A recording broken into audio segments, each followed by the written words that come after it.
The bullet grazed Wade Callahan's shoulder just as the bank vault door swung open, and he knew right then that his carefully planned robbery had gone to hell faster than a match in a windstorm.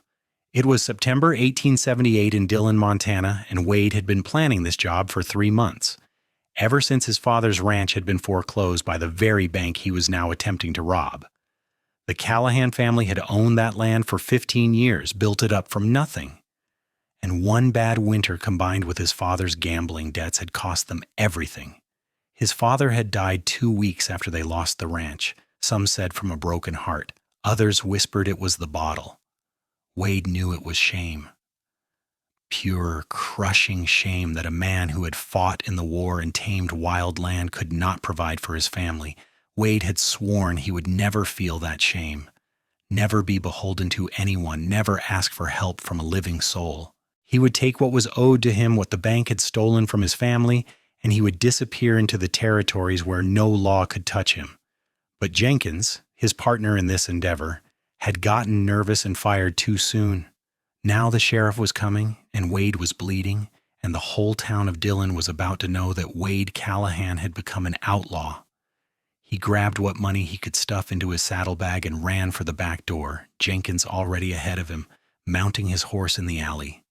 Wade's own mare, a temperamental chestnut named Copper, danced nervously as gunshots echoed from inside the bank. He hauled himself into the saddle despite the burning pain in his shoulder and spurred Copper into a gallop. They rode hard out of town, dust kicking up behind them as shouts and the thunder of pursuing hooves filled the air. Wade's shoulder throbbed with each stride of his horse, blood soaking through his shirt and vest. He could feel himself getting weaker, his vision starting to blur at the edges. "We need to split up," Jenkins shouted over the wind. "Meet at the hideout in 3 days." Wade nodded, unable to spare the breath for words. Jenkins veered left toward the mountains while Wade pushed Copper east, toward the Badlands where the terrain would make following difficult. The posse would have to choose which man to follow, and Wade was betting they would go after Jenkins, who had actually killed the bank manager in his panic. He rode for hours, pushing Copper harder than he should have, until the sounds of pursuit had long faded. The sun was setting, painting the Montana sky in shades of orange and purple that would have been beautiful if Wade had not been fighting to stay conscious. His shirt was stiff with dried blood, and fresh blood still seeped from the wound. He needed to stop, needed to tend to it, but his pride kept him moving. He had gotten himself into this mess, and he would get himself out. As darkness fell, Wade finally admitted to himself that he could not go on. He was miles from anywhere, in rocky terrain dotted with scrub brush and the occasional stand of pines. He dismounted clumsily, nearly falling, and led Copper into a small grove of trees that offered some shelter. His hands shook as he tried to unsaddle the horse, and he had to stop twice to keep from passing out. He managed to get his bedroll spread out before his legs gave way entirely. He lay there under the stars, shivering despite the lingering warmth of the September evening, wondering if this was how it would end. Not hanged for robbery and murder, but bleeding out alone in the wilderness because he was too stubborn to ask for help, too proud to do anything but handle everything himself. He must have passed out because when he opened his eyes again, the sun was already well above the horizon, beating down with surprising intensity. His mouth was dry as cotton, his shoulder a mass of fire, and Copper was nowhere to be seen. Panic seized him before he heard her nicker from somewhere nearby. At least the horse had not run off completely. Wade tried to sit up and immediately regretted it. The world spun, and he tasted bile in his throat. He was in bad shape, worse than he had thought. The wound needed cleaning and stitching, and he needed water and food, and he was too weak to get any of it. "Just get up," he muttered to himself through gritted teeth. "Get up, Wade. You have survived worse." Except he had not survived worse, not really. He had been lucky his whole life, always managing to scrape by on his own determination and refusal to admit weakness. But luck ran out eventually. He had just managed to lever himself into a sitting position when he heard a sound that made his blood run cold. Hoofbeats, coming closer. His gun was still in its holster, but his hand was shaking so badly he doubted he could aim straight. If it was the posse, he was done for. If it was bandits, same result. The rider came into view through the trees, and Wade's fevered brain took a moment to process what he was seeing. It was not a lawman or an outlaw. It was a woman riding alone, wearing a practical split skirt and a wide-brimmed hat that shaded her face. She was leading a pack mule behind her horse, and she rode with the easy confidence of someone who spent a lot of time in the saddle. She spotted him almost immediately, pulling her horse to a stop about 20 feet away. For a long moment, they stared at each other. Wade could not make out her features clearly in the shadow of her hat, but he could see that she was young, probably close to his own 24 years.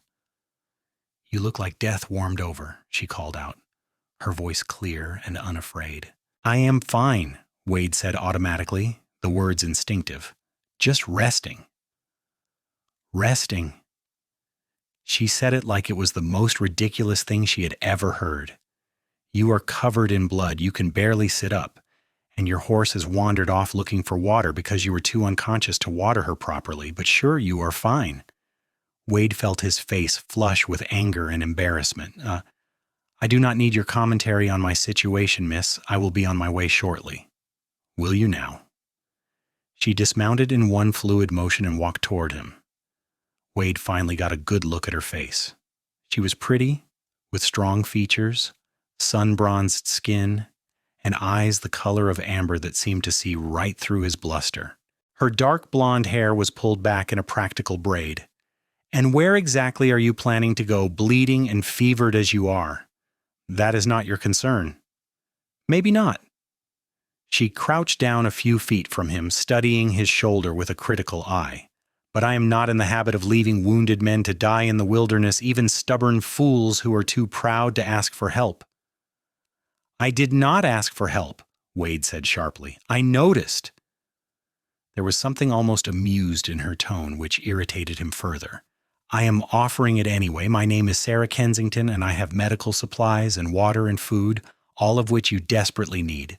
Now you can accept my help and live, or you can cling to your pride and probably die out here. What is it going to be?"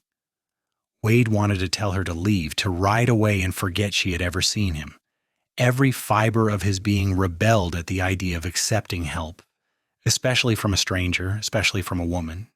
He had spent his whole life proving he could handle things on his own, that he did not need anyone.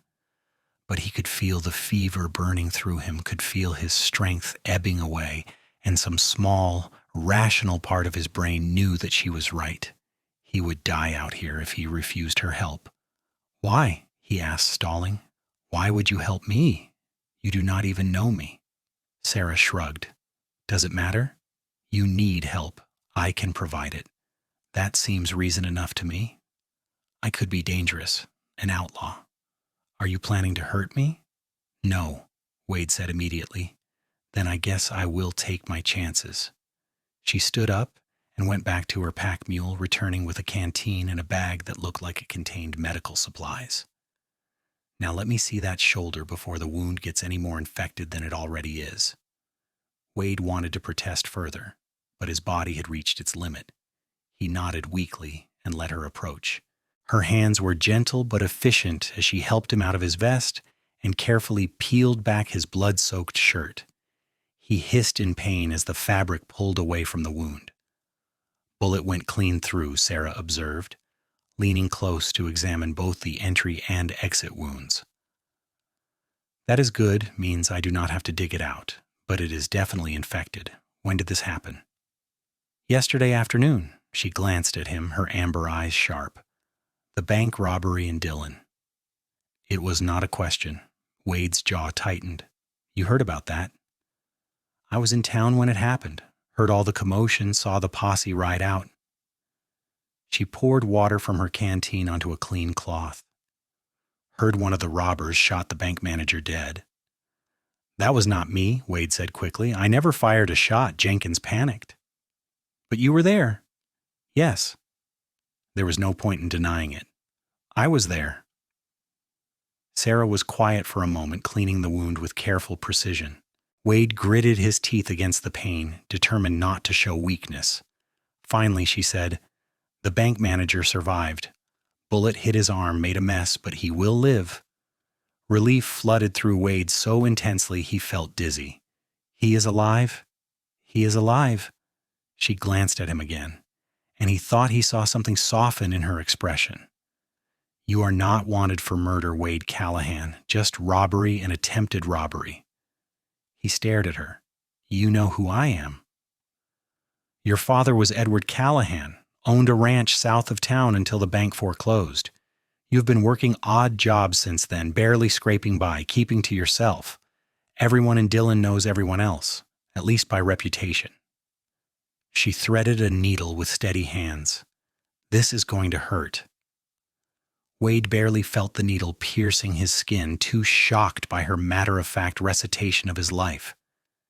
If you know who I am, why are you helping me? Sarah did not answer immediately, focusing on her stitching.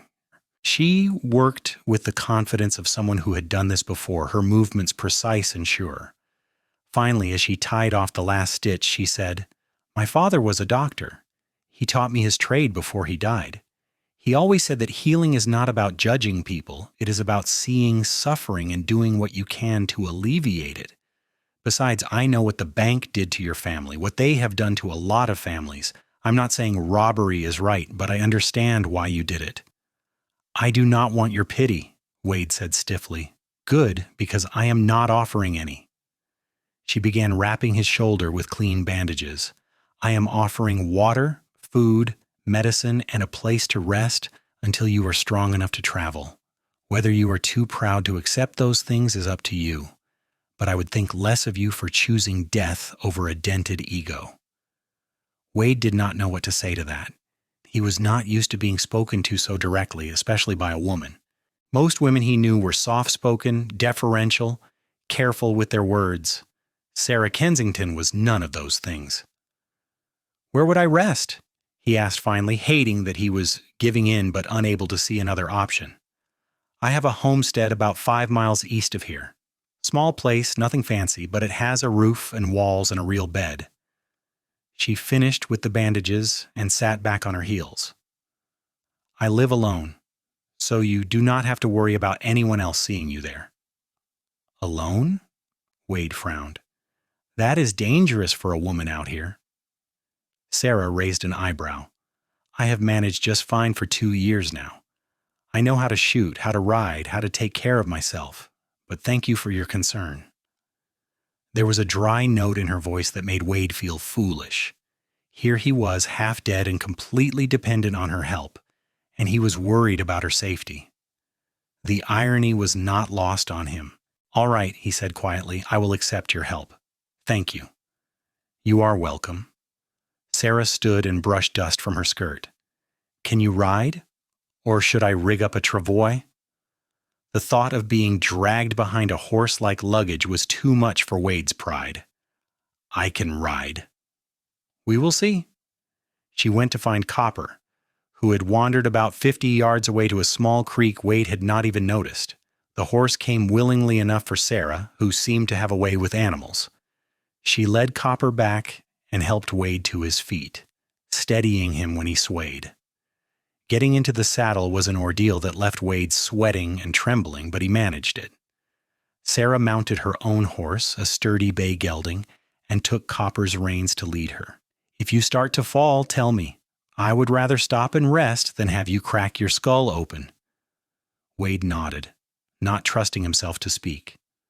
The world was tilting and swaying around him, and it took all his concentration to stay upright. He focused on the back of Sarah's head, on the swaying of her braid, using it as an anchor point to keep himself present. The ride to her homestead was a blur of heat and pain and barely suppressed nausea. Wade was only dimly aware when they finally stopped, when Sarah was helping him down from Copper with surprising strength for someone of her size. She got him inside into a small bedroom that was blessedly dim and cool, and onto a bed that felt like heaven after a night on the hard ground. Rest, she said, her voice seeming to come from very far away. I will bring you some broth in a while. Wade wanted to protest, to say he could not possibly impose on her like this, but exhaustion dragged him down into darkness before he could form the words. He woke sometime later to find the room darker, evening light filtering through a single window. His shoulder ached but no longer burned with the same intensity. Someone had removed his boots and covered him with a light blanket. He could hear sounds from another part of the house, the clatter of pots and the crackle of a fire. Wade tried to sit up and managed it with less difficulty than before. His head still felt fuzzy, but the overwhelming weakness had receded somewhat. He looked around the room, taking in details he had missed before. It was simply furnished but clean and well kept. A woman's dress hung on a peg on the wall. A hairbrush and mirror sat on a small table. Books were stacked on a shelf. More books than he would have expected. The door opened and Sarah entered carrying a tray.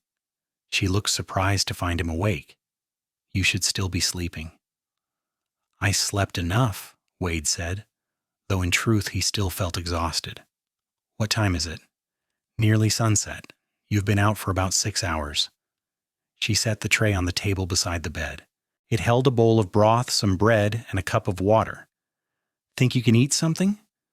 Wade's stomach clenched at the smell of food, but it was hunger, not nausea. "Yes." Sarah helped him shift so he could eat without spilling. He wanted to insist he could do it himself, but his hands were still shaking slightly, so he accepted her help with as much grace as he could muster.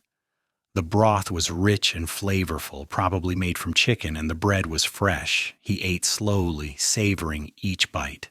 "This is good," he said after a few minutes. "Thank you." "You're welcome."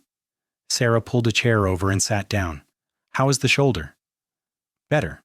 Still hurts, but not as bad." "The fever is down too. You're lucky it was not worse." She watched him eat for a moment, then said, "We should probably talk about what happens next." Wade set down his spoon. "What do you mean?" "I mean that the law is looking for you. Probably not too hard since no one was killed, and the bank will get most of its money back from insurance, but still looking. You cannot go back to Dylan, at least not anytime soon." She folded her hands in her lap. "So where will you go?" "I do not know," Wade admitted. "I was supposed to meet Jenkins at a hideout in 3 days, then we were going to head to Wyoming Territory. Maybe find work on a ranch there under different names." "Is that what you want? To spend the rest of your life running?" "What choice do I have?" Bitterness crept into his voice. "I robbed a bank, Sarah. Even if no one died, that is still years in prison if they catch me." "Maybe. Or maybe there is another way." Wade looked at her skeptically. "What other way?" Sarah leaned forward slightly. "You could stay here. Help me with the homestead in exchange for room and board. Keep your head down. Let things cool off. In a few months, maybe you could go to the sheriff, explain what happened, try to make restitution. With a good word from me and others, you might avoid prison time."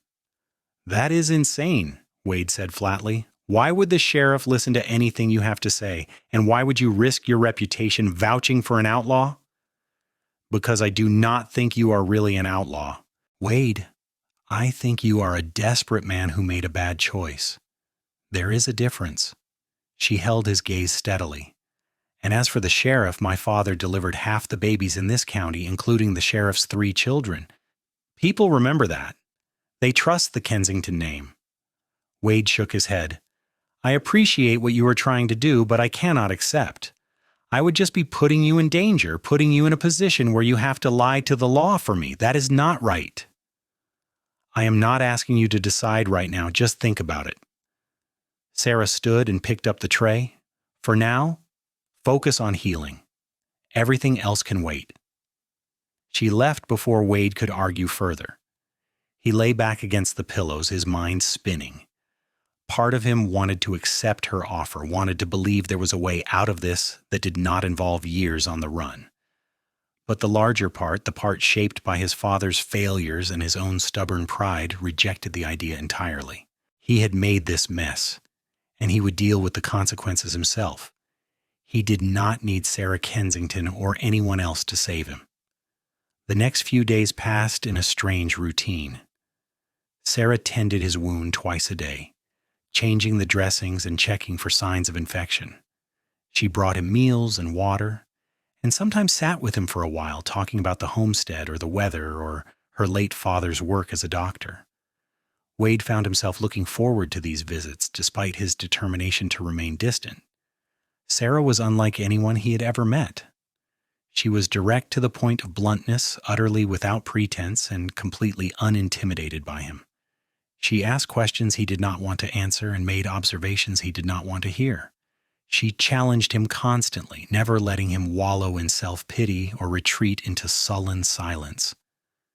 "You are angry," she said one morning, while changing his bandages.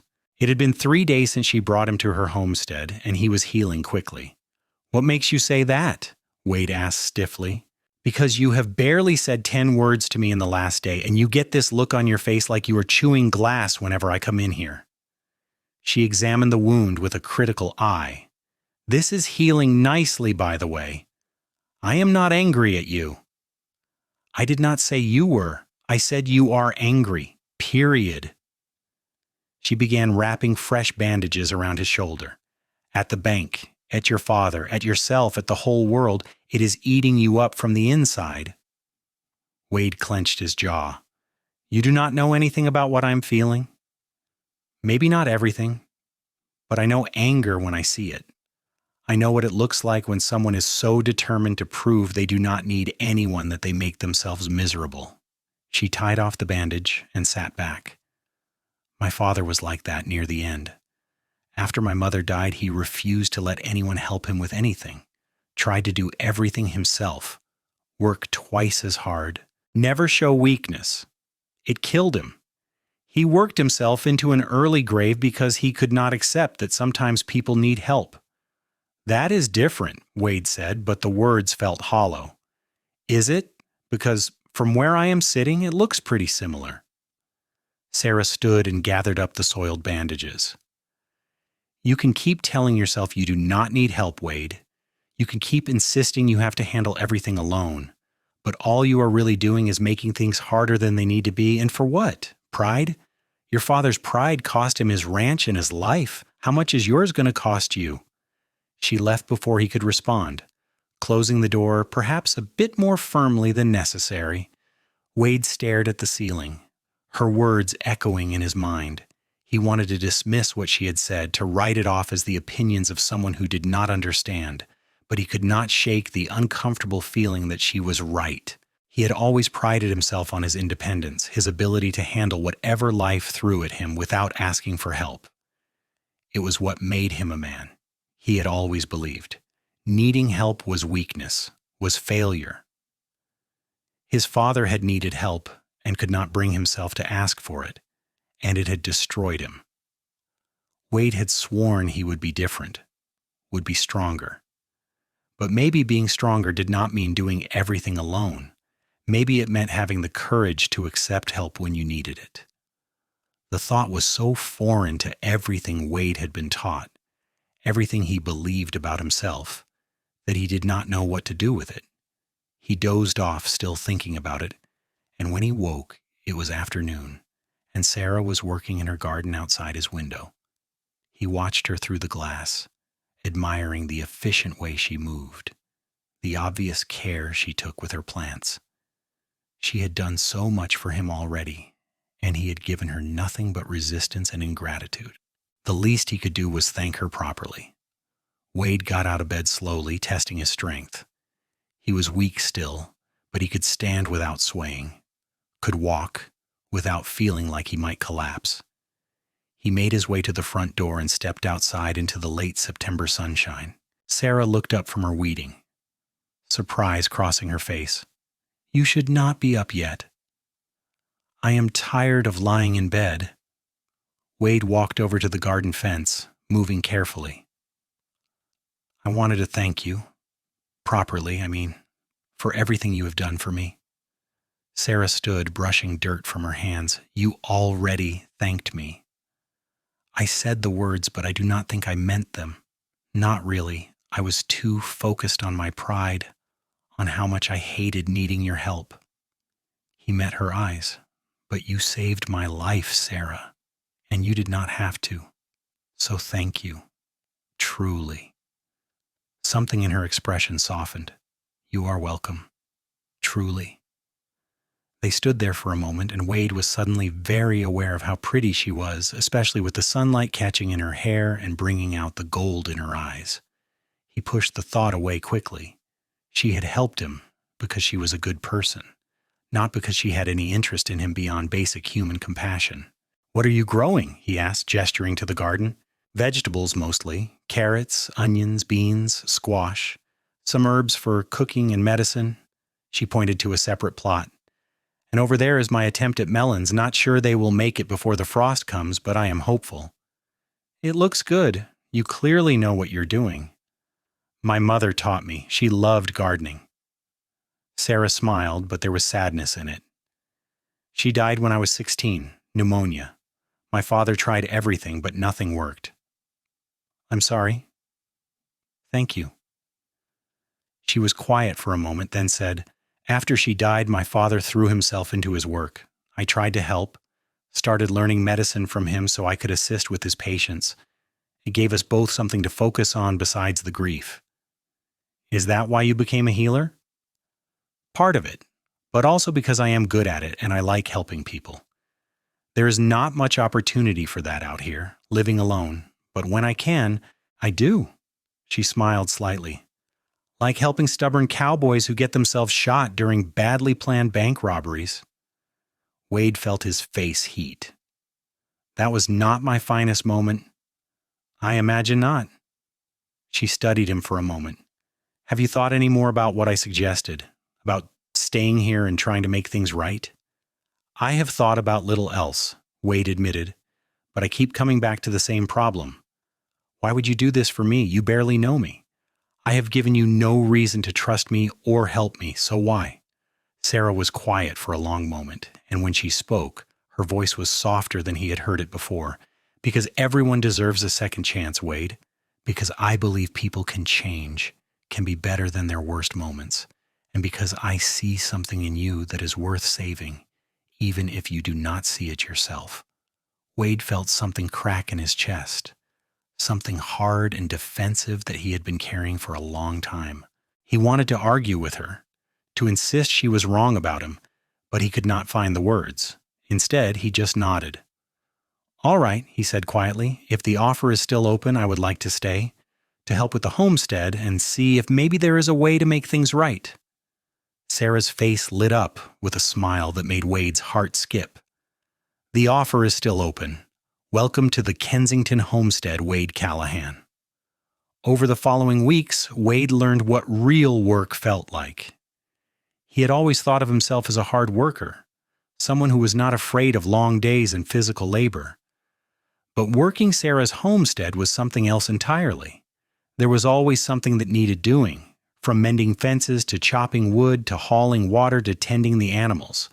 Sarah had 2 milk cows, a dozen chickens, and a pig she was fattening for winter.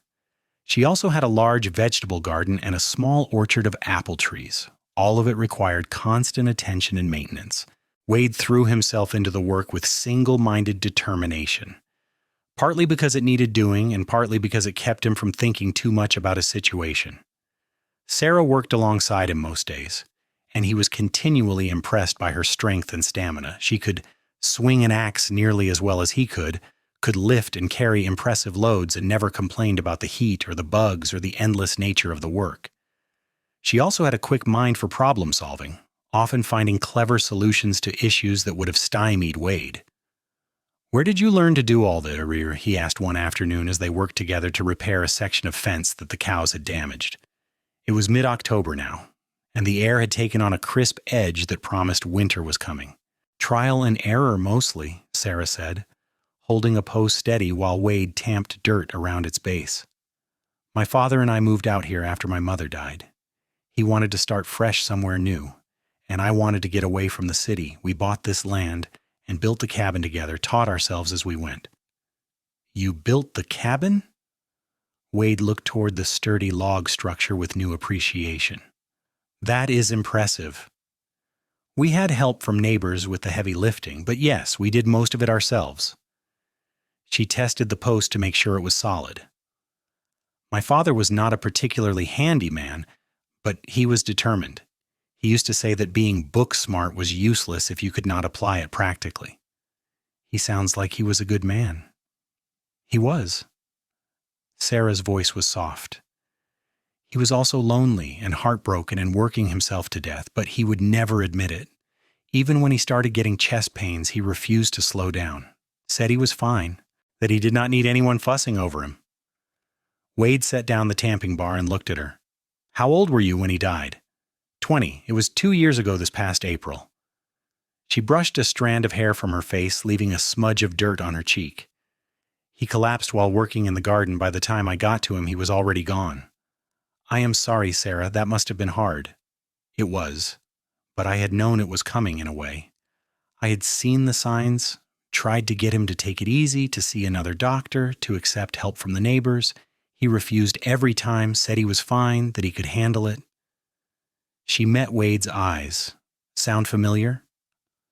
Wade felt a flush of shame. I am starting to see your point. Good, because I would hate to have to nurse you back to health again just to watch you kill yourself with stubbornness. Despite the seriousness of the topic, Wade found himself smiling. I will do my best to avoid that. They worked in comfortable silence for a while. The only sounds the thud of the tamping bar and the distant lowing of the cows. Wade found his gaze drifting to Sarah more than once, watching the way she moved. The determined set of her jaw. The occasional smile that crossed her face when something went right. He was beginning to realize that his feelings for her were moving beyond gratitude and respect into territory he had not anticipated. He told himself it was just the circumstances, that he was confusing appreciation for her help with something deeper. But he could not quite convince himself. There was something about Sarah that drew him, something beyond her pretty face and capable hands. She challenged him, pushed him to be better, saw through his defenses to the person he was trying to hide. It was terrifying and exhilarating in equal measure. What are you thinking about? Sarah asked, startling him from his thoughts. Nothing, Wade said quickly. Just wool gathering. She gave him a skeptical look but did not push. They finished the fence repair and moved on to the next task, harvesting the last of the squash before the frost could get it. Wade carried the heavy gourds to the root cellar while Sarah selected which ones to keep and which to use immediately. We should have plenty to last most of the winter, she said, surveying their haul with satisfaction, especially if I can trade some for other supplies in town. Wade stiffened. You are going into Dillon?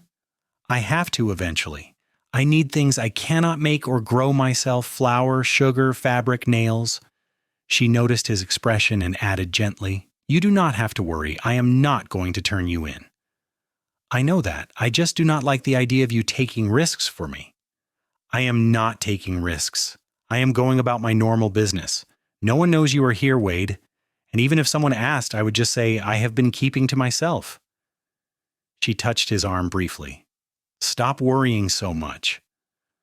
But Wade could not stop worrying. The thought of Sarah going into town where people might question her or become suspicious made him nervous. He had put her in this position, had made her complicit in hiding a wanted man. If anyone found out, it could ruin her reputation, maybe even get her into legal trouble. Sarah went into Dillon 3 days later, taking her wagon and a list of supplies she needed. Wade spent the day working himself into a state of anxiety, jumping at every sound, convinced that she would return with the sheriff in tow. When he finally heard the wagon coming up the road in late afternoon, he had to physically restrain himself from running to meet it. Sarah looked tired but pleased as she pulled the wagon to a stop near the cabin. Wade helped her unload supplies, relieved beyond words to see her safe. How did it go? He asked, trying to sound casual. Fine. No drama, no suspicious questions, just normal trading and gossip. She carried a sack of flour into the cabin. Although I did hear something interesting about your partner. Wade's stomach clenched. Jenkins? What about him? He was caught trying to rob a store in Virginia City. Shot it out with the law and ended up dead.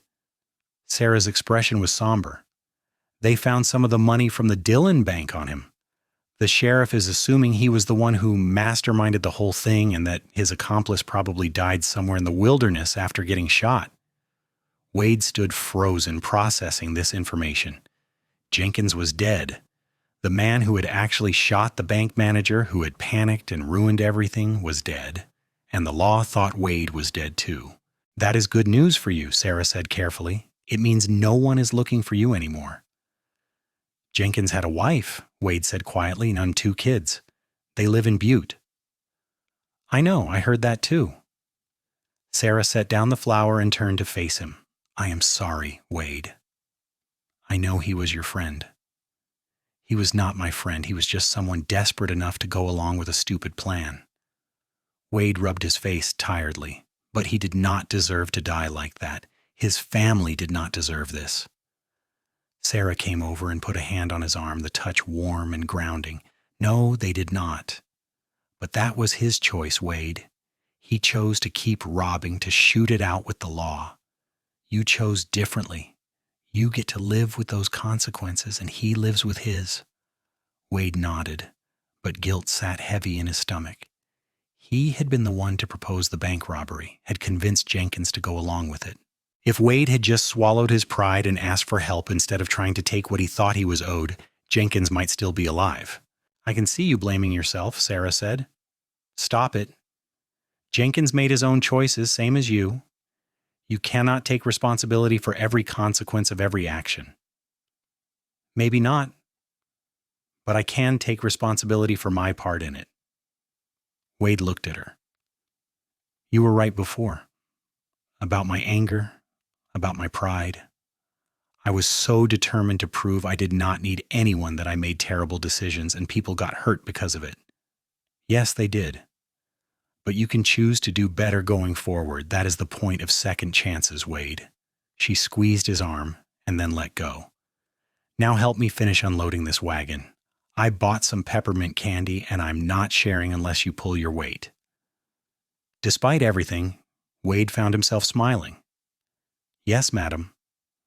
As October turned to November, the weather grew colder and the work shifted to preparing for winter. They spent long days preserving food, reinforcing the cabin against the cold, and making sure the animals had adequate shelter. Wade found a rhythm to the work, a satisfaction in doing things well, and seeing tangible results. He also found himself spending more time with Sarah in the evenings, sitting by the fire and talking after the day's work was done. They talked about everything and nothing, sharing stories from their pasts, discussing books Sarah had read, debating the merits of different farming techniques. Wade discovered that Sarah had a quick wit and a surprisingly deep knowledge of subjects ranging from medicine to literature to politics. "You should have been a teacher," he said one evening after she had spent 20 minutes explaining the intricacies of the presidential election system. "You clearly love talking about this stuff." Sarah laughed. "Maybe, but I prefer healing to teaching. More immediate results." She poked at the fire with a stick. "Besides, out here there are not many opportunities for women to teach. Most communities want men for their school teachers." "That seems short-sighted." "It is, but that is the world we live in." She shrugged philosophically. "I make do with what I have." Wade studied her in the firelight. She was wearing a simple dress, her hair down for once, falling in waves past her shoulders. She looked softer like this, younger, and Wade felt his heart do something complicated in his chest. "Can I ask you something?" he said before he could stop himself. "Of course." "Why do you live out here alone? I mean, you are young, capable, pretty." He stumbled over the last word, feeling his face heat. "You could have your pick of suitors in town, could marry well and have a comfortable life. Why choose this instead?" Sarah was quiet for a moment, her expression thoughtful. "I suppose because I like my independence, I like making my own choices, running my own life. Marriage means giving a lot of that up, putting yourself under a man's authority. Maybe I would consider it if I met someone who saw me as an equal partner. But most men are not interested in that kind of arrangement." "Their loss," Wade said softly. Sarah met his eyes, and something passed between them, something electric and unspoken. Wade's heart was pounding, and he wanted desperately to lean closer, to close the distance between them, to find out if her lips were as soft as they looked. But he could not. He was living in her house under false pretenses, dependent on her kindness, still technically a wanted man even if no one was actively looking for him. He had no right to pursue her, no right to complicate her life further. So he looked away, breaking the moment, and changed the subject to something innocuous about the weather. If Sarah was disappointed, she did not show it. They talked for a while longer, then said goodnight and retired to their separate rooms. Wade lay awake for a long time, staring at the ceiling and thinking about Sarah, about her laugh and her strength and the way she challenged him to be better, about how she made him want to be the kind of man who deserved someone like her, about how impossible that felt given everything he had done. He had spent so much of his life pushing people away, convinced that independence was the same as strength. But Sarah had shown him something different. She was independent, yes, but she was not alone. She had neighbors she traded with, friends in town, connections to her community. She knew how to ask for help when she needed it and how to offer it when others were struggling. She was stronger for those connections, not weaker. Wade wanted that. He wanted to be part of something larger than himself, to have people he could rely on and who could rely on him. He wanted to stop running, stop hiding, stop being so afraid of showing weakness that he made his life harder than it had to be. Most of all, he wanted Sarah, not just to possess her or have her as a prize, but to be worthy of her, to be the kind of man she could respect and trust and maybe, if he was very lucky, love. The next morning, Wade made a decision. He found Sarah in the chicken coop, gathering eggs, and waited until she had finished before speaking. "I want to go into Dillon," he said. "I want to talk to the sheriff." Sarah straightened, surprise clear on her face. "Are you sure? What brought this on?" "I've been thinking about what you said, about second chances, about making things right. I robbed that bank because I was angry and desperate and too proud to ask for help, but I do not have to keep being that person. I can choose to do better." He met her eyes.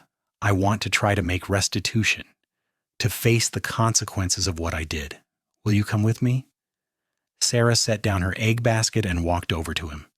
She reached up and cupped his cheek with one hand, her touch gentle. "I am proud of you, Wade. That took courage." "I am terrified," he admitted. "That is what makes it courage?" She smiled. "Yes, I will come with you. We will go tomorrow." That night, Wade could barely sleep. He kept imagining how the conversation with the sheriff would go, running through different scenarios in his mind. Would he be arrested immediately? Would they even listen to what he had to say? What if Sarah's good word was not enough to keep him out of prison? But beneath the fear was something else. Relief. The weight of his secret, the constant looking over his shoulder, the guilt that had been eating at him for weeks, all of it would finally be lifted. No matter what happened, at least he would not have to hide anymore. They set out for Dillon early the next morning, taking Sarah's wagon. It was a cold November day, the sky gray with the threat of snow. Wade sat beside Sarah on the wagon seat, his hands clenched in his lap, trying to control his nerves. "Whatever happens, thank you," he said as the town came into view, "for everything you have done for me. I do not think I ever would have had the courage to do this without you." "Yes, you would have," Sarah said confidently. "Maybe it would have taken you longer, but you would have gotten there eventually. You are a good man, Wade Callahan. You just needed to remember that." The sheriff's office was a small building on the main street of Dillon. Sarah tied up the wagon outside and they went in together. The sheriff, a weathered man in his 50s named Tom Brennan, looked up from his desk with a welcoming smile that faded when he recognized Wade. "Wade Callahan," he said slowly, his hand moving toward his gun. "I heard you were dead." "I am not," Wade said, holding up his hands to show he was unarmed. "I am here to turn myself in, Sheriff, for the bank robbery back in September." Brennan looked between Wade and Sarah, confusion clear on his face. "Sarah? What's going on here?" "Wade was shot during the robbery and nearly died," Sarah explained calmly. "I found him and treated his wounds. He has been staying at my homestead, recovering and working. Now he wants to make things right." "You have been harboring a fugitive for 2 months?" Brennan's voice was sharp. "I have been providing medical care to a wounded man," Sarah corrected. "There is a difference." Brennan sighed and sat back in his chair. "This is a mess, Sarah. You know that, right?" "I know. But Wade is here voluntarily, Sheriff. He is not running. He wants to take responsibility for what he did. She leaned forward. The bank manager lived. No one was seriously hurt. And Jenkins, the man who actually shot him, is dead. Wade is willing to make restitution for the money that was taken. Is prison really necessary here? That is not up to me to decide, Brennan said. But he did not sound entirely convinced. The judge would have to rule on it. Then let him, Sarah said. But in the meantime, Wade is not a danger to anyone. He could have run at any time in the last 2 months, but he chose to stay and help me with the homestead instead. That should count for something. Brennan rubbed his face tiredly. All right. Wade, you are under arrest for bank robbery. I am not going to put you in a cell right now, but you cannot leave town. You will stay at the boarding house under house arrest until the circuit judge comes through, which should be in about 2 weeks. Sarah, you will need to give a formal statement about everything that happened. Of course, Sarah said. Wade felt a wave of relief so intense he nearly staggered. He had expected to be thrown in jail immediately, possibly beaten, certainly treated like the criminal he was. Instead, Brennan was being almost reasonable. Thank you, Sheriff, he managed. Do not thank me yet. The judge might still send you to prison. Brennan stood and came around his desk. But for what it is worth, I'm glad you came in on your own. That takes guts. Over the next 2 weeks, Wade lived in a state of suspended animation. He stayed at the boarding house as ordered, not even allowed to go outside unaccompanied. Sarah visited every day, bringing him food and books and conversation. Other people from town came too, people who had known his father, people who remembered when the Callahan ranch was thriving. They told him they were glad he was alive, that they understood why he had done what he did, that they hoped the judge would be lenient. Wade was overwhelmed by the support. He had expected condemnation, anger, rejection. Instead, people were kind. They brought him food and offered to help with his legal fees. Mrs. Henderson from the general store even offered to speak on his behalf at the hearing. I do not understand, Wade said to Sarah one evening as they sat in the boarding house parlor. Why are people being so nice to me? I am a criminal. You are a person who made a mistake, Sarah corrected. There is a difference, and people in small towns understand that. We all know each other's struggles. What happened to your family was not fair, and people know that. They do not approve of what you did, but they understand why you did it. I still do not deserve this kind of grace. Maybe not, but you are getting it anyway. She smiled. That is what community is, Wade. People helping each other, giving each other second chances. You just have to be willing to accept it. The circuit judge arrived on a cold Monday morning in late November. The hearing was held in the town hall, and it felt like half of Dillon turned out for it. Wade stood before the judge, a stern-faced woman named Martha Kincaid, and listened as the charges were read. Then Sarah spoke, explaining how she had found Wade and cared for him, how he had worked her homestead and helped her prepare for winter. She testified to his character, his remorse, his willingness to make things right. The bank manager spoke next, saying that while he did not approve of what Wade had done, he believed the young man deserved a chance at redemption. Mrs. Henderson spoke, and several others, all painting a picture of a community willing to support one of their own. Finally, Judge Kincaid asked Wade if he had anything to say. Wade stood, his heart pounding. Your Honor, I do not have any excuses for what I did. I was angry and desperate, and I made a terrible choice. People could have been killed because of me. I will carry that guilt for the rest of my life. He paused, gathering his thoughts. But I am also grateful that no one was seriously hurt. Grateful for the people who have given me a second chance, especially Miss Kensington. She saved my life in more ways than one. If you give me the opportunity, I will spend the rest of my life trying to be worthy of that gift. I will make restitution to the bank. I will work hard, and I will be a contributing member of this community. I am asking for mercy, Your Honor. Not because I deserve it, but because I want the chance to do better. Judge Kincaid was silent for a long moment, her sharp eyes studying Wade. Finally, she spoke. Mr. Callahan, you committed a serious crime. Under normal circumstances, I would send you to prison for several years. However, the circumstances here are not normal.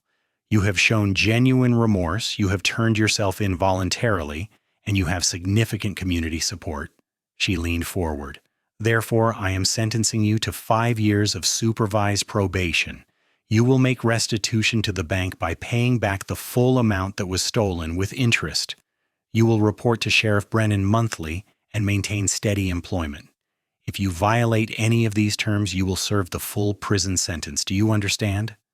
"Yes, Your Honor," Wade said, hardly daring to believe what he was hearing. "Thank you. Do not thank me. Thank Miss Kensington and everyone else who spoke on your behalf. And do not make me regret this decision, Mr. Callahan." "I will not, Your Honor. I promise." As they left the town hall, Wade felt lighter than he had in months. People crowded around to congratulate him, to welcome him back to the community, to offer him work and support. Sarah stood beside him through it all, her smile proud and warm. When they finally escaped the crowd and got back to her wagon, Wade turned to her, overwhelmed with emotion. "I do not know how to thank you," he said. "You have given me everything, Sarah, my life, my freedom, a second chance. I owe you more than I could ever repay." "You do not owe me anything," Sarah said softly. "I did what I did because I wanted to, because I believe in you. The only thing you owe is to yourself, to be the man I know you can be." Wade reached out and took her hand, his heart pounding. "Sarah, I need to tell you something. I have been trying not to feel this way, trying to convince myself it is just gratitude or circumstance, but I cannot deny it anymore." He met her eyes. "I am in love with you. I think I have been for weeks now.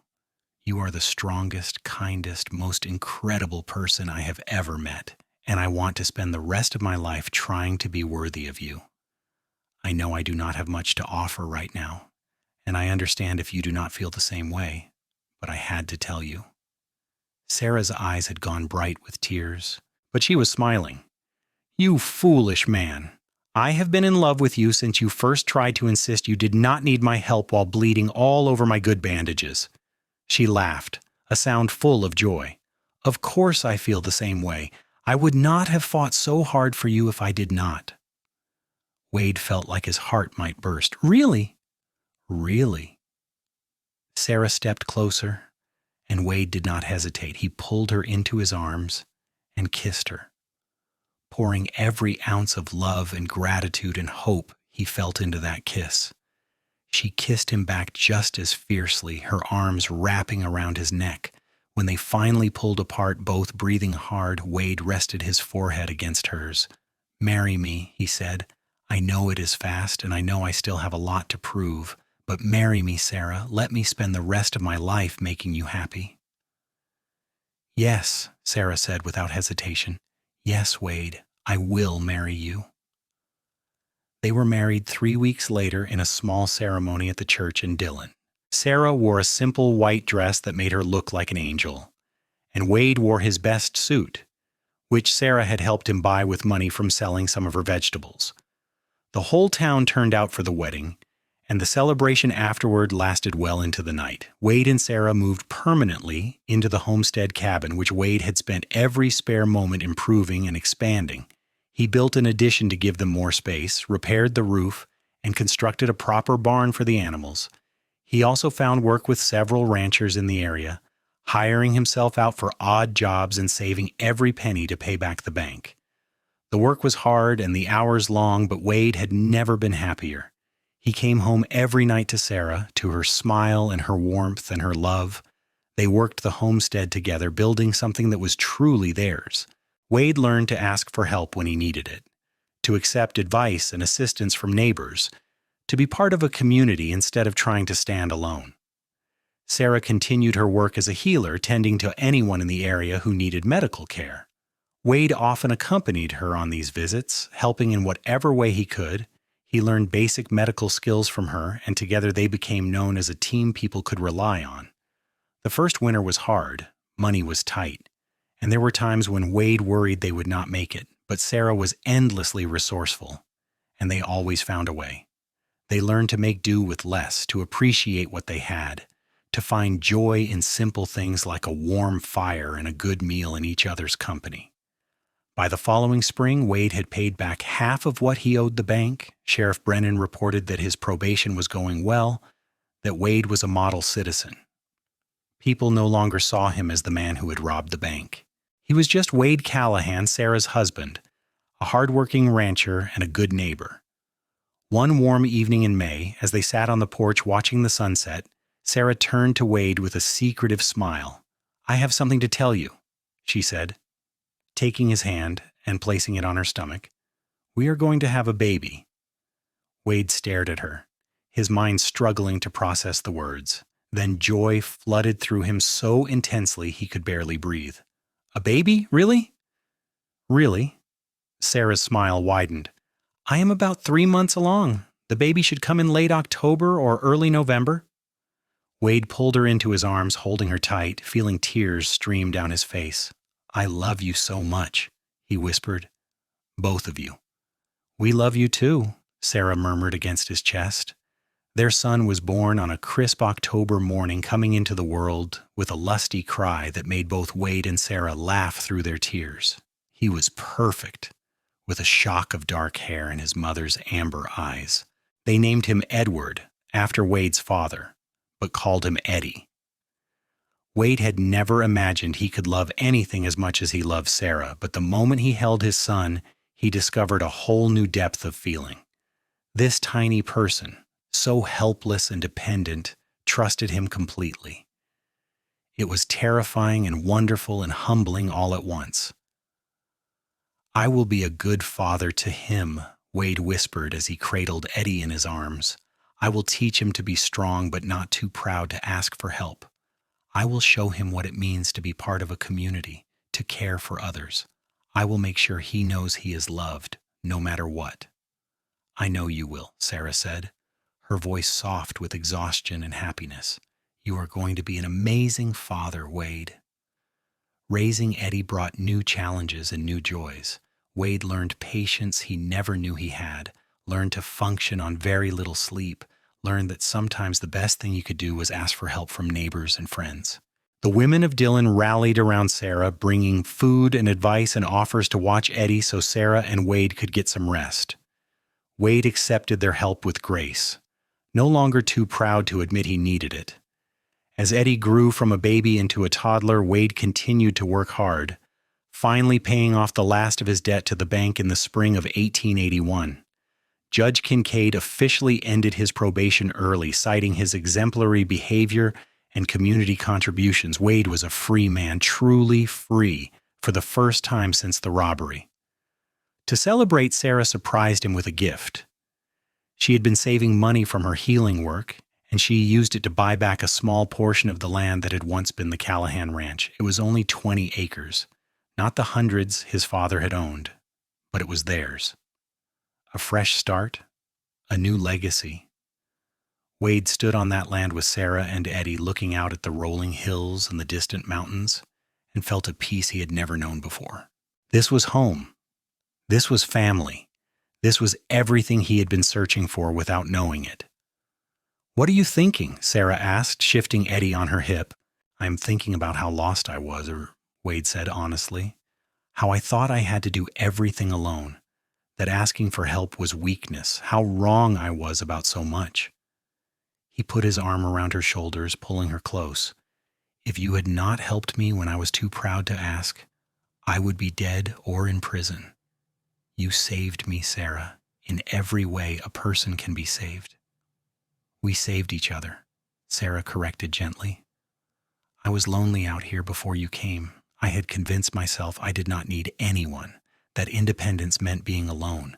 But you showed me something different. You showed me that being strong means being vulnerable enough to accept love and support. We are better together than we ever could have been apart." Eddie, tired of being left out of the conversation, grabbed Wade's face with both chubby hands and planted a sloppy kiss on his cheek. Wade laughed and lifted his son high in the air, making him squeal with delight. "You are right," Wade said to Sarah, bringing Eddie back down to rest against his chest. "We are better together, Over the years that followed, Wade and Sarah built a life that was everything they had dreamed of and more. They expanded their land gradually, always within their means, never taking on debt they could not afford. They raised cattle and horses, grew crops, and maintained Sarah's thriving vegetable gardens. Eddie grew into a bright, curious boy who loved animals and seemed to have inherited his mother's gift for healing and his father's stubborn determination. When he was 5, Sarah gave birth to twin daughters, Grace and Hope, who kept everyone on their toes with their energy and mischief. Wade threw himself into fatherhood with the same intensity he brought to everything else. He was patient and playful, firm but fair, always willing to explain his reasoning and admit when he was wrong. He taught his children about hard work and integrity, but also about the importance of community and accepting help when you needed it. "Your grandfather was a good man who made some bad choices," Wade told Eddie one evening when the boy was old enough to understand. "He let his pride cost him everything because he could not admit he needed help.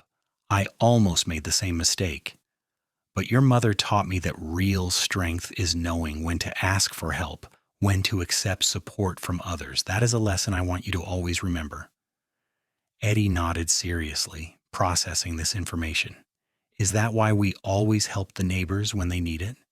"Exactly, because someday we might need their help, and we want to know they will be there for us. That is how communities work, son. We take care of each other." Sarah's medical practice grew as the area became more settled. She treated everything from broken bones to difficult births to childhood illnesses, and Wade often assisted her. Together they became pillars of the community, people others looked to for help and guidance. When Eddie was 10 and the twins were 5, Sarah announced she was pregnant again. Wade was both thrilled and nervous about having another child, but Sarah assured him they would manage just fine. Their youngest son was born in the summer of 1891, a calm, easy baby they named Thomas after Sarah's father. With 4 children, the homestead was constantly full of noise and activity, but Wade had never been happier. He loved the chaos, loved being surrounded by family, loved knowing that his children would grow up feeling secure, and loved in a way he had not always felt. As the years passed and the children grew, Wade made sure to tell them the story of how he and their mother had met. He did not hide his past or pretend he had always been the man he was now. He told them about the robbery, about his pride and anger, about how their mother had saved him by refusing to let him push her away. "Sometimes the bravest thing you can do is accept help," he would tell them. "Sometimes the strongest thing is to admit you cannot do everything alone. Your mother taught me that, and it changed my life." Sarah would always add, "And your father taught me that love is about seeing someone's potential and helping them become the best version of themselves. We have made each other better, and that is what I hope you will all find in your own lives." Wade watched his children grow with a mixture of pride and wonder. Eddie became a skilled rancher and veterinarian, his natural affinity for animals serving him well. Grace became a teacher, her patience and intelligence making her beloved by her students. Hope followed in her mother's footsteps, studying medicine and eventually becoming a doctor. Thomas was still finding his way, but he showed promise as a writer, always scribbling in notebooks and telling elaborate stories. In 1898, when Wade was 44 years old, he stood on the porch of the homestead and looked out at everything they had built. The original cabin had been expanded and improved multiple times, becoming a comfortable family home. The land stretched out in all directions, well-maintained and productive. The barn and outbuildings were in good repair, cattle and horses grazed in the pastures. The garden was lush and full. But more than the physical accomplishments, Wade was proud of the family they had created. His children were good people, kind and hardworking, and unafraid to ask for help when they needed it. They were part of the community, contributing members who looked out for their neighbors. Sarah came out to join him on the porch, her hair now shot through with silver, but her eyes still as bright and warm as they had been 20 years ago. She slipped her hand into his, and they stood together in comfortable silence, watching the sun set over their land. "Do you ever regret it?" Wade asked quietly. "Taking me in all those years ago? Your life would have been simpler without me." Sarah turned to look at him, her expression a mixture of love and exasperation. After 20 years of marriage and 4 children, you are still asking me that? I just want to make sure you know how grateful I am. How much I appreciate everything you did for me, everything you have given me. Wade Callahan, I chose you.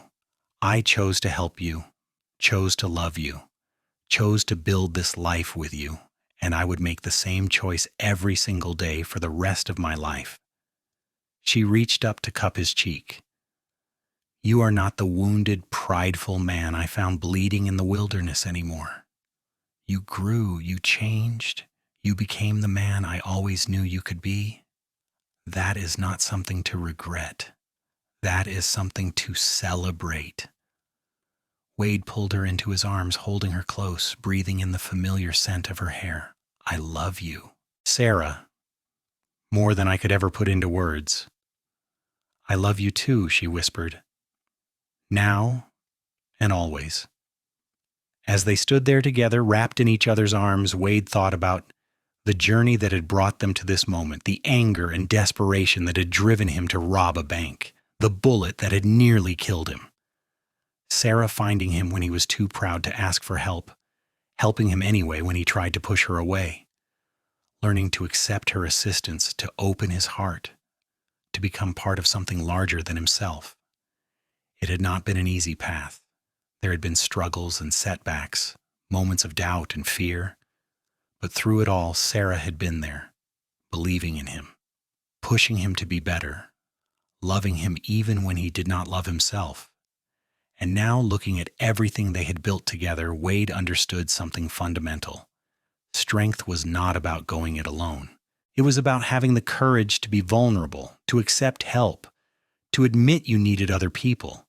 It was about building connections and community, about giving and receiving in equal measure. His father had died because he could not accept that truth, but Wade had lived because Sarah had refused to let him make the same mistake. She had seen past his pride and his anger to the person he could be, and she had helped him become that person.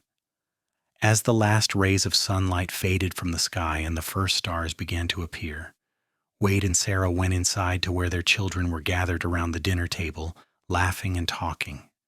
Wade took his seat at the head of the table, Sarah at the other end, their children arranged between them.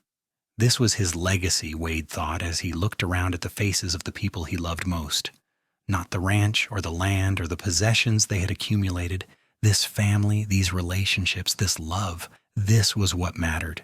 This was what he had almost thrown away because he was too proud to ask for help. But Sarah had helped him anyway. And in learning to accept that help, Wade had found something more precious than independence. He had found belonging, purpose, and love that would last a lifetime. After dinner, as the children cleared the table and Sarah began washing dishes, Eddie pulled Wade aside. "Pa, I need to talk to you about something," he said, looking nervous. "What is it, son?" "I have been seeing Margaret Henderson, the girl from town. You know her? She helps her mother at the general store." Eddie took a deep breath.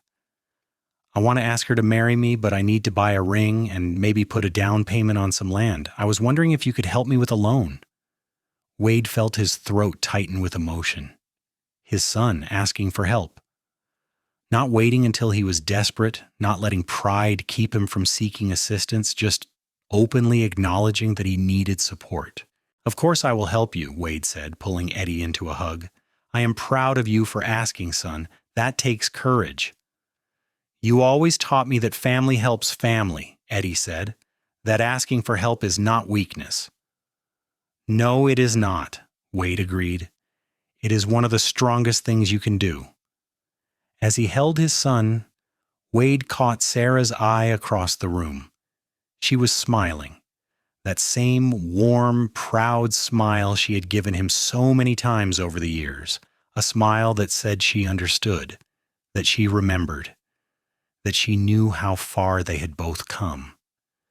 The years continued to pass in a rhythm of seasons and celebrations. Wade and Sarah grew older together, their hair turning white, their faces gaining lines that spoke of years of laughter and love. They welcomed grandchildren into their lives, delighting in spoiling the little ones and watching their own children navigate parenthood. Eddie married Margaret, and they settled on land adjacent to Wade and Sarah's, continuing the family ranching tradition. Grace married a school teacher from a neighboring town, and they raised their family there, visiting often. Hope became a prominent doctor in Butte, treating patients of all backgrounds with the same care and compassion her mother had shown. Thomas published a collection of stories about life in Montana, dedicating the book to his parents and the lessons they had taught him. On their 30th wedding anniversary, Wade and Sarah hosted a celebration at the homestead. All 4 of their children were there with their families, along with neighbors and friends from all over the county. It was a beautiful autumn day, the trees ablaze with color, the air crisp and clear. As Wade stood before the assembled crowd, Sarah's hand in his, he felt overwhelmed with gratitude. 30 years ago, I was a lost, angry man who thought he had to face the world alone. I was too proud to ask for help, too stubborn to accept that I needed anyone. But this remarkable woman found me anyway, helped me anyway, loved me anyway. She taught me that real strength is in vulnerability, that true courage is in asking for help when you need it. Everything good in my life, everything I'm proud of, stems from the moment I finally let her in. Sarah, you saved my life in every way that matters. Thank you for 30 incredible years. I look forward to 30 more. Sarah squeezed his hand, tears streaming down her face. Wade Callahan, you gave me everything I did not even know I was missing. You taught me that independence does not mean being alone, that love is about partnership and mutual support. You have been my best friend, my partner, and my greatest joy. Here is to the next 30 years, my love. They kissed to thunderous applause and cheering from their guests. The celebration went on well into the night, full of music and dancing and storytelling. Wade danced with Sarah, with each of his daughters, with his granddaughters. He talked with his sons and sons-in-law, sharing advice and memories and jokes. As the evening wound down and guests began to depart, Wade found himself alone with Sarah on the porch once more, watching the stars wheel overhead. It has been a good life, he said softly. The best, Sarah agreed, resting her head on his shoulder. I was thinking about that day you found me, how I tried so hard to push you away, to insist I did not need help. If you had listened to me, if you had respected my pride and left me there, I would have died. But you did not. You helped me anyway. I saw something worth saving, Sarah said. I saw potential, even if you could not see it yourself. You saw the man I could be and refused to let me settle for anything less. Wade kissed the top of her head. I have spent 30 years trying to be worthy of that faith, Sarah. I hope I have succeeded. More than succeeded, Sarah said. You have become everything I knew you could be and more. You are a good man, Wade Callahan, a good husband, a good father, a good neighbor. Your children are proof of that, and so are your grandchildren. You have built a legacy of love and community and service. What more could anyone ask? They sat in comfortable silence, 2 people who had spent 30 years learning to move as one, who could communicate in glances and touches and the quiet companionship of shared presence. Wade thought about all the twists and turns that had brought him to this moment. The pain of losing his father and the family ranch. The desperation that had driven him to crime. The bullet that had nearly killed him. Sarah's stubborn refusal to let him die alone in the wilderness. The long, difficult process of healing, both physical and emotional. Learning to accept help, to be vulnerable, to trust. It had not been easy. There had been setbacks and struggles, moments when Wade had wanted to retreat into old patterns of prideful independence, but Sarah had always been there, gently but firmly guiding him back, reminding him that he did not have to face anything alone. And now, looking at the life they had built together, Wade could not imagine it any other way. He could not imagine a version of himself that had not met Sarah, had not learned the lesson she taught him. That man would have been smaller, harder, lonelier. That man would have missed out on everything that made life worth living. Thank you, Wade whispered into the darkness. For what? Sarah asked. For everything. For saving my life. For loving me. For giving me a family and a home and a purpose. For helping me when I was too proud to ask. For refusing to give up on me even when I was giving up on myself. Sarah lifted her head to look at him, her amber eyes reflecting the starlight. You would have done the same for me. I would do anything for you, Wade said fiercely. Anything at all. I know. And that is why we work, Wade, because it is not about owing each other or keeping score. It is about wanting the best for each other, about building each other up, about facing life as partners. She smiled. We are better together than we ever could have been apart. Yes, Wade agreed. Yes, we are. They stayed on the porch until late into the night, talking and laughing and remembering. When they finally went inside, they walked past the photographs lining the walls. Their wedding day. The birth of each child. Family gatherings and celebrations. A visual history of a life well lived. A love well tended. In the bedroom, as they prepared for sleep, Wade caught Sarah's reflection in the mirror. She was brushing out her long silver hair, something she did every night, and the sight filled him with such tenderness he had to look away. I am still in love with you, he said suddenly. After 30 years, I am still completely in love with you. Sarah met his eyes in the mirror, her expression soft. Good, because I'm not done with you yet, Wade Callahan. We have a lot more life to live. Promise? Wade asked. Promise, Sarah said. They climbed into bed together, fitting together the way they had for 30 years, and Wade held Sarah close as they drifted off to sleep. His last thought before darkness claimed him was one of profound gratitude. Gratitude for second chances, for stubborn women who refused to let proud men die alone, for the community that had welcomed him back, for the family they had built together. Most of all, gratitude for learning that accepting help was not weakness, but wisdom, that love required vulnerability, and that the strongest people were those brave enough to admit they could not do everything alone.